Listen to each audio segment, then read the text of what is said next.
Child, you do not have to fear me. I am here to help you. Please, let me see.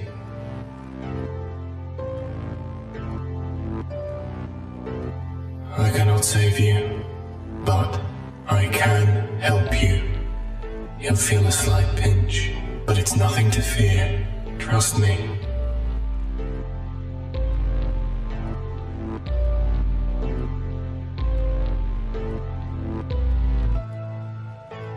Alors, comment devrions-nous commencer une introduction? Is that French?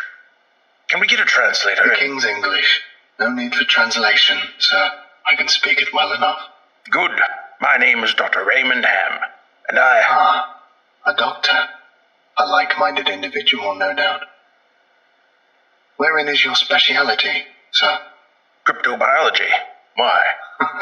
A medical man, such as myself. Wonders abound. And here, I worried I had been abducted by common street thugs. This place, then, this is your laboratory. I had wondered, as clean as it is, and with such little trace of the pestilence here. The pestilence? What do you mean? The scourge. The great dying. Come now, you know what is it they call it? No matter. The pestilence, yes. It abounds outside these walls, you know. So many have succumbed, and many more will continue to, until such time as a perfect cure can be developed. Fortunately, I am very close. It is my duty in life to rid the world of it, you see. The cure to end all cures. When you say the great dying, are you talking about the bubonic plague? I don't know what that is. I see. Right, well, the entities our agents encountered at the house, they were dead when you encountered them, yes? You reanimated them. In a manner of speaking, you see things too simply, Doctor. Expand your horizons. Life and death. Sickness and health. These are amateur terms for amateur physicians.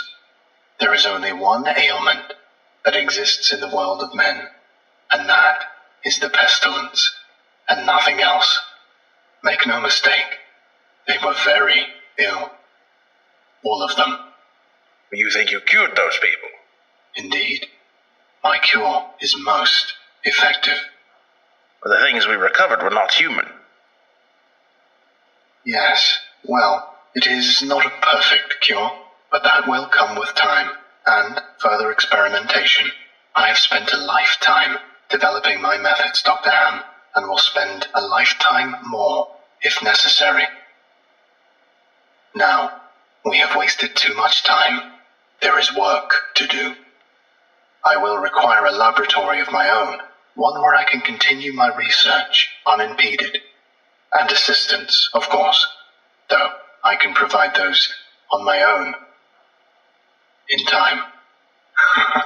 I don't think our organization would be willing to... Nonsense. We are all men of science. Fetch your coat and show me to my quarters, Doctor. Our work begins now.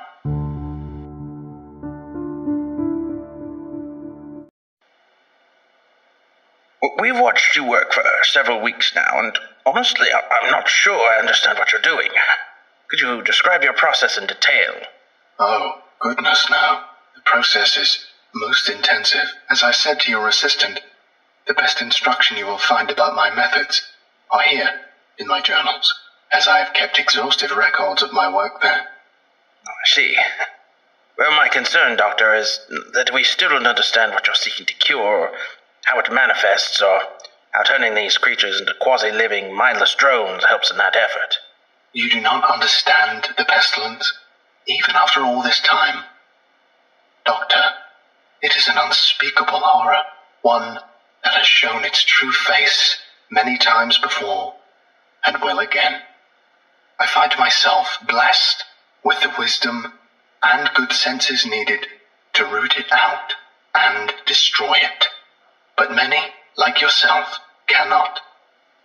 It is a cruel judgment, I fear, to be at the mercy of a disease you cannot fully comprehend. That still doesn't answer my question. How's your cure any kind of cure at all? It is a cure. You may laugh at my efforts if you please, but do not besmirch the good name of scientific progress that has developed this great mercy. What you short-sightedly see here is a life better than any this creature could have hoped for. Stricken as it was with the pestilence, this creature is now clean, unable to spread the pestilence, and free from the terror it would have experienced otherwise. This is hardly a creature at all, Doctor. It's not even... Do not jape with me, sir. You and your colleagues are like so many others, unable to look past minor setbacks to see the salvation taking place before your very eyes. Do you wait to remove rotten timbers until the whole collapses on top of you? No. You find them and you pull them out and replace them with those untouched by rot. And most of all, you do not simply mock the structure because it now looks different to you. It is strong. It is free of disease. I'm sorry. Didn't mean to agitate you. I'm just trying to understand. Yes. Well, do mind your words in the future, Doctor. I am a professional, but even professionals may feel the bite of pride in dealing with criticism of their masterpiece. I will forgive this as an act of good faith between colleagues. Is there anything else I can help you with? No, that will be all. Another test subject on the usual schedule. You know my preference of subjects with more human anatomies. I need you to explain yourself. SCP-049, you are being directed to explain your actions, and I will remind you that failure to cooperate will result in further restrictions during your containment. My actions do not need to be explained. You killed Raymond Ham, and then butchered him until he... Not dead. No, not dead. He is cured. Cured? Cured of what? The pestilence, sir. I had thought you, at least, would realize what luck it is. I detected it before. What pestilence? You keep going on and on about this pestilence, but you have not once been able to properly identify this disease. What could you have possibly seen in him today that you had not seen so many times before, that it would be worth his life? The pestilence presents and progresses in unforeseeable fashions, and has a queer way of creeping into the unprepared. And call it what you want, Doctor. It was a mercy I did to him. He is cured. He is a vegetable. I would not expect you to understand. You and your ilk have proven time and time again not to be men of science, but men of emotion. You cannot appreciate the horrors I have seen. Those many millions who have succumbed to the pestilence and been changed. Your cure cost Ray his life. No, good sir. I have saved it. You would allow this world to slip back into the despair of disease and death, ignoring that I have created a miracle. And what disease? What pestilence? He was a healthy man. He was a good doctor. I'm offering it freely to the afflicted. You are not worth this argument, sir. You are short-sighted and foolish. Dr. Ham was sick, and I cured him.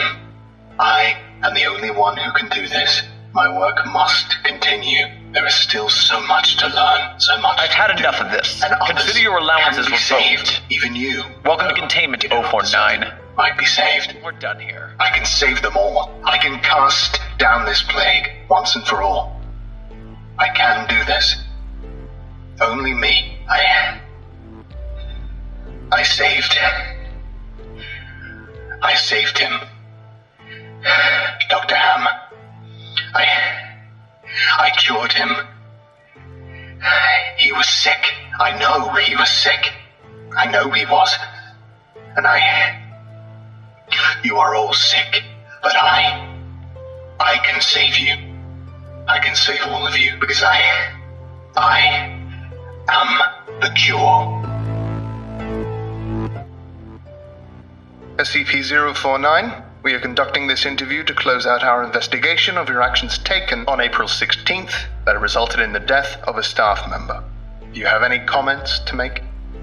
Only that I look forward to the day when you will allow me to resume my work. I have spent the last few weeks compiling my notes and constructing a new theory for how the pestilence was able to infect someone in such an insidious manner that I nearly couldn't detect it. Have you experienced any remorse for your actions? For the death of Dr. Ham? Ah, yes. Well, the death of a colleague is always regrettable. But in the face of the pestilence, we must be swift, Doctor, and act without hesitation. Dr. Sherman noted in his report that you seemed to be mournful during your initial interview. Mourn? Perhaps.